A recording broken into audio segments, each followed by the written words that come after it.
Hello दोस्तों, कैसे हैं आप सब? आई होप कि आप सभी अच्छे होंगे। अगर आप लोगों को मेरी स्टोरीज़ अच्छी लगती हैं तो प्लीज़ उन्हें ज़्यादा से ज़्यादा शेयर किया कीजिए। मैं बहुत मेहनत से लिखती हूँ, इसलिए आप लोगों का भी प्यार चाहती हूँ। आप लोग मेरे चैनल को ज़रूर सब्सक्राइब कर लें और मेरी स्टोरीज़ को शेयर कर दिया करें। तो अब स्टोरी को आगे बढ़ाते हैं।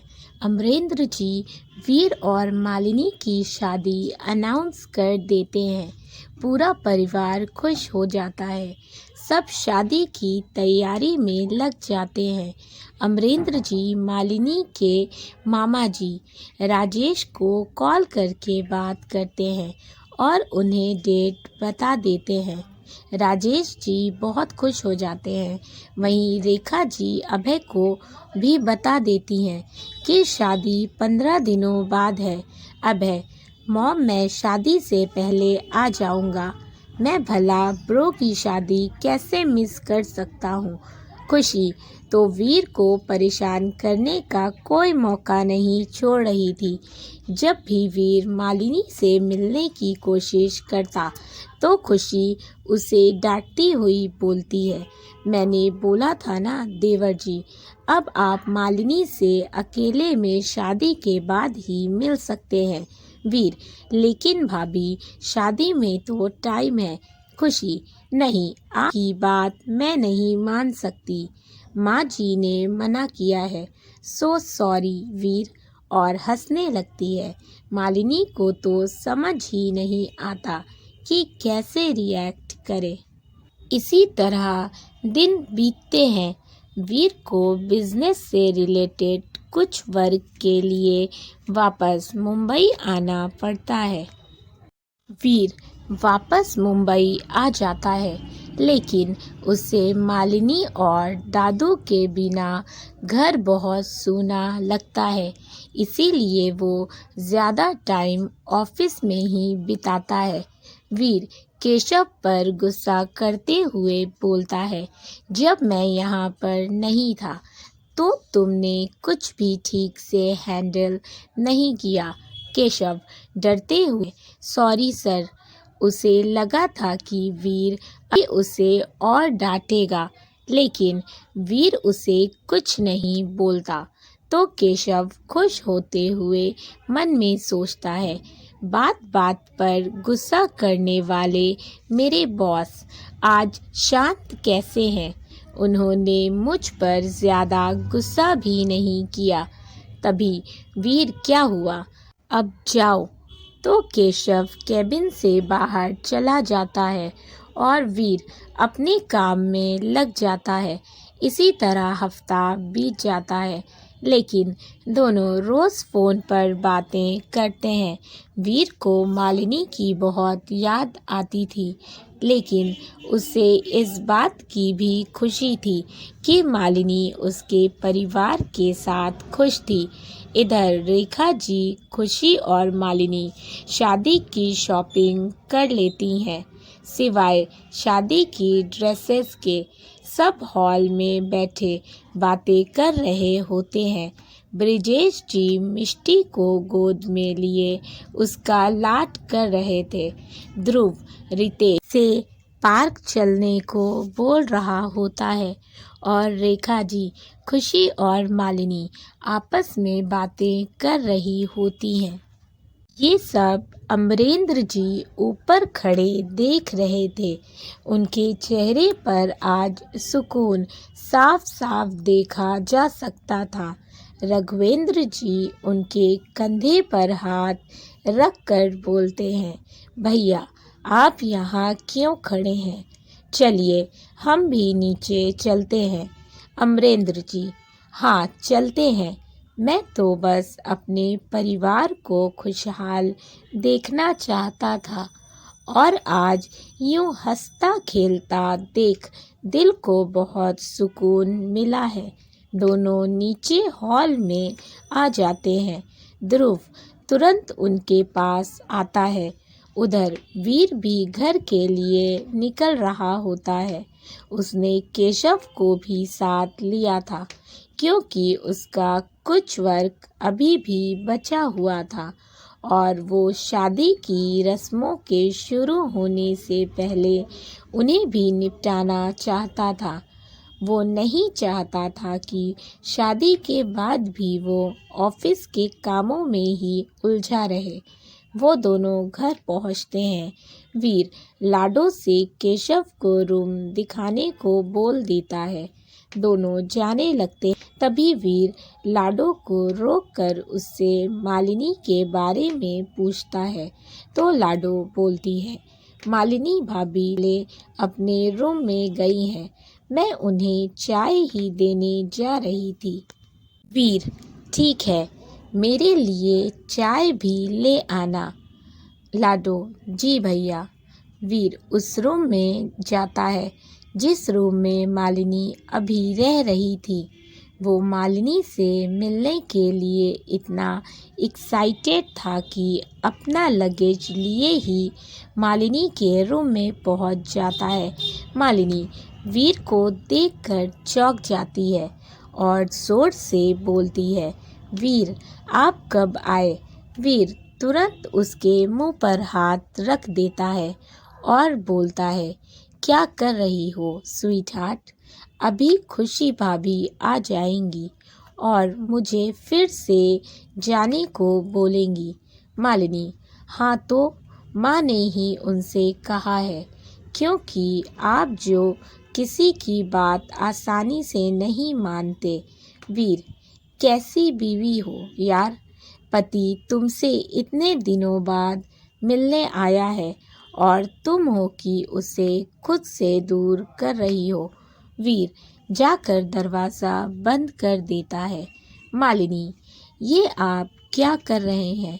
वीर दरवाज़ा बंद कर रहा हूँ क्योंकि अभी मुझे तुम्हारे साथ थोड़ा टाइम स्पेंड करना है। आखिर इतने दिनों तुमसे दूर रहा हूँ, मुझे अपना प्यार का कोटा जो पूरा करना है।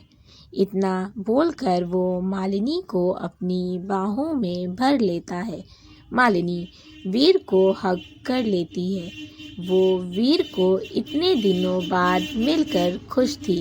वीर, मैंने तुम्हें हर दिन मिस किया, तुमने मुझे मिस किया कि नहीं? मालिनी, हाँ मैंने भी आपको मिस किया। वीर, तो फिर मुझे जल्दी से एक प्यारी सी किस दे दो।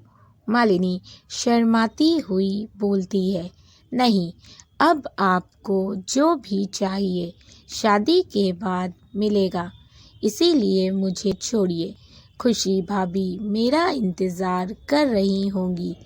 वो वीर की बाहों से आज़ाद होकर दरवाजे की तरफ बढ़ जाती है, लेकिन वीर उसका हाथ पकड़कर वापस अपने पास खींच लेता है। वीर को अपने इतना करीब महसूस करके मालिनी की आंखें अपने आप बंद हो जाती हैं और उसकी दिल की धड़कन काफ़ी तेज़ हो जाती है। उसकी आंखें खुद ब खुद बंद हो जाती हैं। वीर मालिनी के कान के पास जाकर धीरे से बोलता है, मेरी किस तो देती जाओ। उसके होठ मालिनी के कान से टच हो जाते हैं, जिससे मालिनी के दिल की धड़कन किसी बुलेट ट्रेन की तरह दौड़ने लगती है। वीर को मालिनी की बढ़ी हुई धड़कन साफ साफ सुनाई दे रही थी। वीर के फेस पर स्माइल आ जाती है। तभी कोई दरवाज़ा नॉक करता है। मालिनी तो एकदम से घबरा जाती है। वीर, तुम इतना क्यों घबरा रही हो? मालिनी कुछ बोलती उससे पहले ही खुशी, जो कि दरवाजे पर थी, उसको जल्दी आने का बोल चली जाती है। तब जाकर मालिनी सुकून की सांस लेती है। वो से बोलती है, अब छोड़िए, जाने दीजिए, नहीं तो भाभी फिर से आ जाएंगी। वीर उसके गाल पर खिसकर उसे छोड़ देता है और बोलता है, आज तो छोड़ रहा हूँ, लेकिन शादी के बाद तुम्हारा कोई बहाना नहीं चलेगा। मालिनी हाँ में अपनी गर्दन हिला देती है और रूम से बाहर चली जाती है। वीर भी अपने रूम में आ जाता है। इसी तरह 2 दिन और बीत जाते हैं और हल्दी का दिन भी आ जाता है। वीर ने अपने सभी फंक्शन की ड्रेस रितेश के साथ मिलकर सेलेक्ट कर ली होती है। वहीं मालिनी ने भी अपनी हल्दी मेहंदी और शादी की ड्रेसेस रेखा जी और खुशी की पसंद से ली होती है, क्योंकि मालिनी ने रेखा जी को अपनी माँ माना था।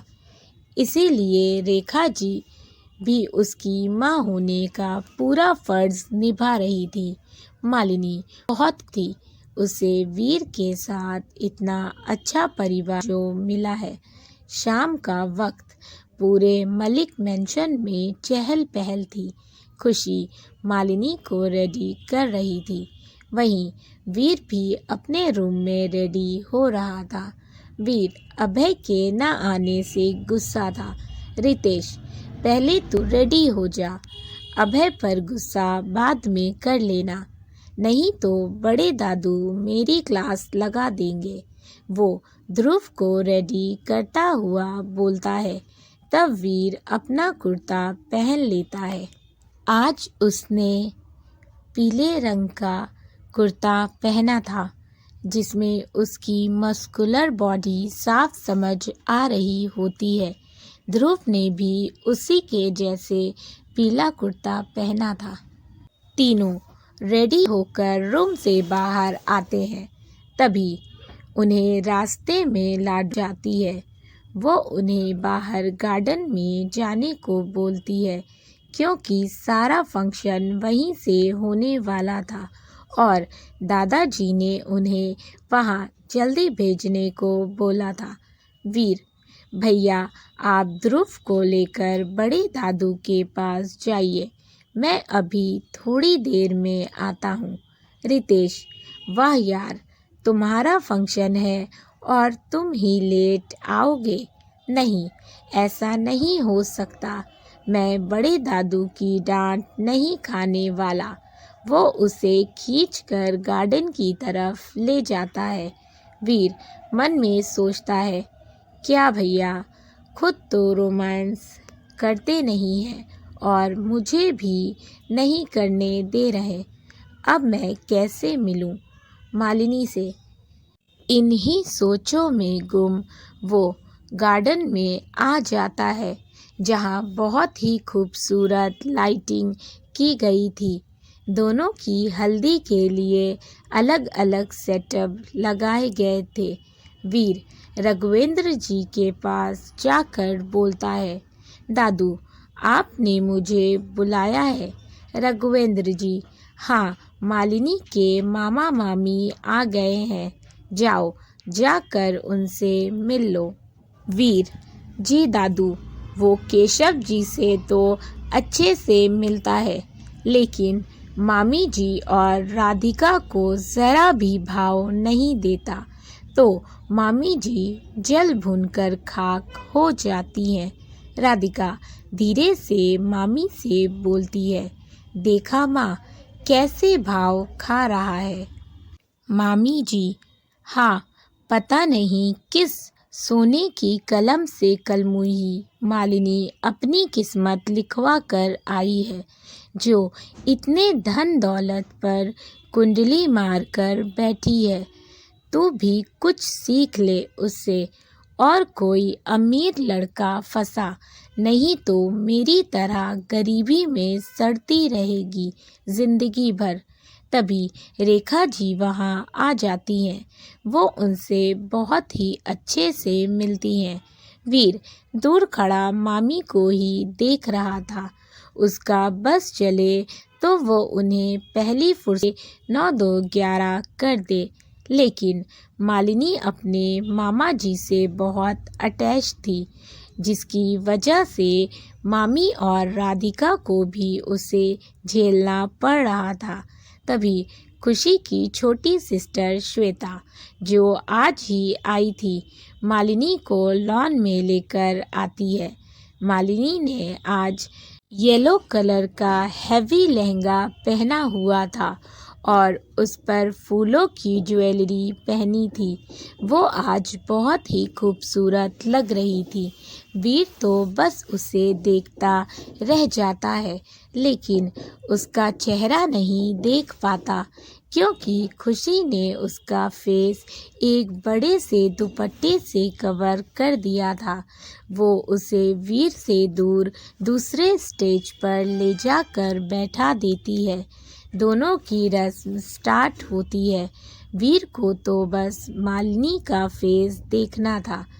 घर में सभी मेंबर बारी बारी वीर को हल्दी लगाते हैं। जब खुशी की बारी आती है तो वीर उससे बोलता है, भाभी, मैं आपसे नाराज़ हूँ।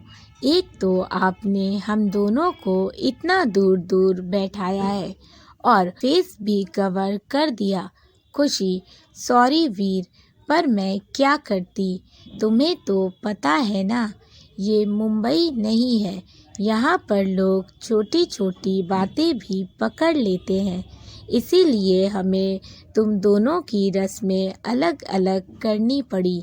वीर, वैसे भाभी, लोगों की आड़ में आप मेरे खूब मज़े ले रही हैं। खुशी, हाँ तो इतना तो हक बनता है ना मेरा कि अपने देवर के थोड़े मज़े ले सकूं। वैसे देवर जी, इंतज़ार का फल मीठा होता है। इतना बोलकर वो उसे हल्दी लगा देती है। मामी भी आकर रस्म पूरी करती है। फिर राधिका की बारी आती है। वो तो अपनी हरकत से बाज ही नहीं आई थी। वो अभी भी वीर पर डोरे डाल रही थी।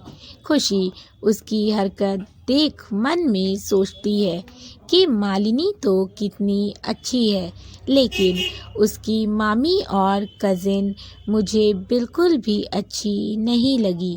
थोड़ी देर में वीर की हल्दी की रस्म पूरी हो जाती है।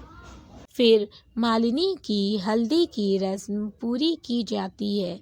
पहले रेखा जी उसे हल्दी लगाती हैं, फिर बारी बारी सब उसे हल्दी लगा रहे थे। मालिनी बहुत खुश थी। रात भी काफ़ी हो गई थी। सब बहुत थक गए थे। रेखा जी खुशी से मालिनी को उसके रूम में छोड़ने को बोलती हैं। सारे मेहमान जा चुके थे, सिवाय घर के लोगों और रिश्तेदारों के।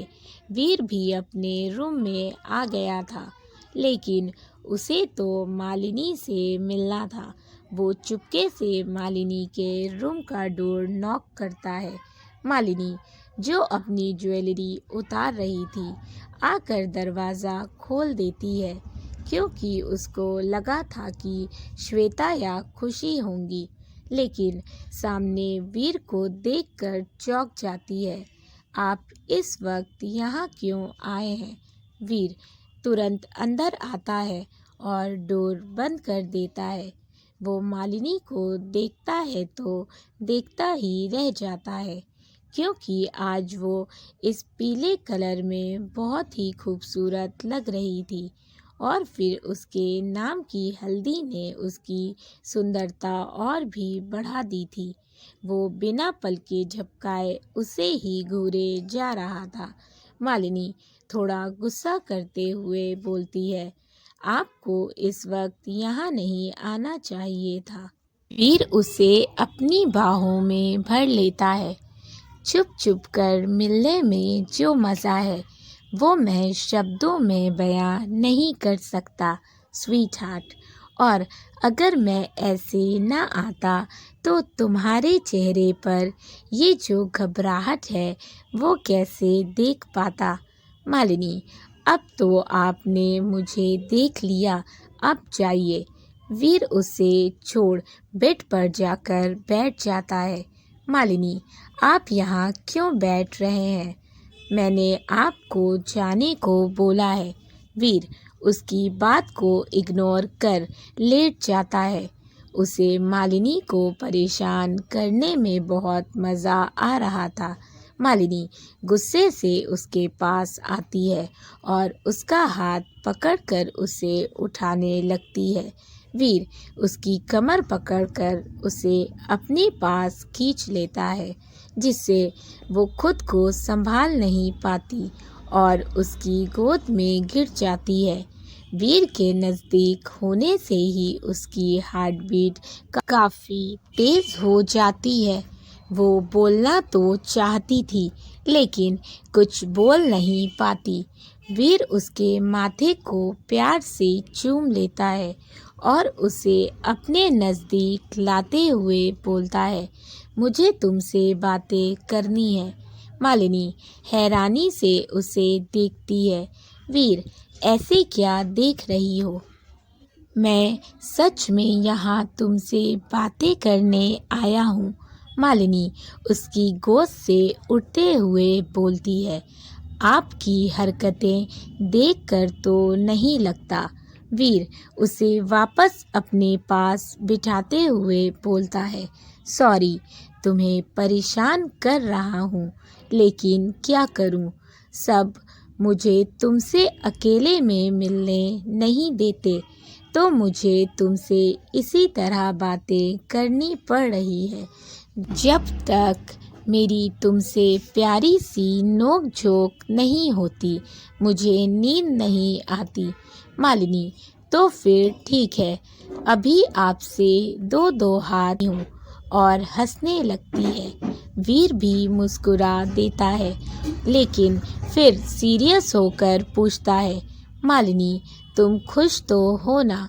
मालिनी, हाँ वीर, मैं बहुत खुश हूँ। दोस्तों, आपको स्टोरी अच्छी लगी हो तो वीडियो को ज़रूर लाइक करें।